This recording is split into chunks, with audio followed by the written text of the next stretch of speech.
This is the Rock My Branding podcast, where we take short, sweet looks at branded podcasts. This episode, The Cutting Room Floor by fashion designer Recho Osmondi.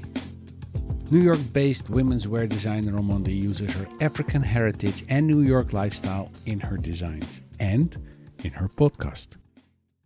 Topics discussed include racism in the fashion industry, fashion critics, favoritism, and the impact that fashion has on the environment, and more.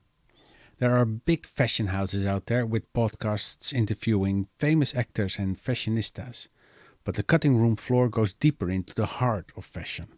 It feels more personal, more relatable, raw, and real. The episodes are just like you imagine from a young designer living in New York. Fun, lively, curious, straight to the point. The interviews with creatives are insightful and thought-provoking. The fact that the episodes are often recorded on site give an extra urban feeling to it all. It is definitely not like other podcasts out there. Recho doesn't follow any of the podcast protocols like consistency or segmentation. One of the episodes starts with her telling the person that enters the room that she's recording a podcast. Normally you would cut that out, but for the cutting room floor, it works to keep it in. Do not let her casual way fool you. Podcasting is serious business for her. In fact, it is her only business. She folded her design business back in 2020 to podcast full time.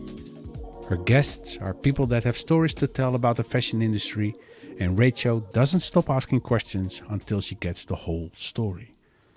Fashion is usually all about images, how people look on the outside.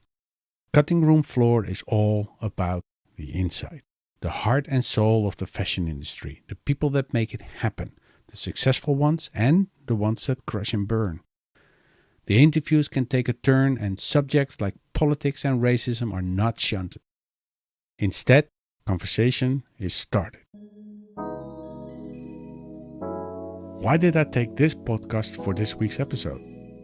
The cutting room floor target audience are hip, trendy, cool people who are into fashion. And this way of creating a podcast speaks to them. If you are a banker talking about finance, your audience is probably very busy making money. So bullet point short podcasts with, for example, the latest financial developments and tips are what your listeners are looking for. When creating a podcast, find the right format that goes well with your target audience. This was the Rock My Branding podcast. I hope you enjoyed this episode. Next week, we look at the Tourism Authority of Antigua and Barbuda podcast to show the world what a unique and interesting destination this is and that the beach is just the beginning.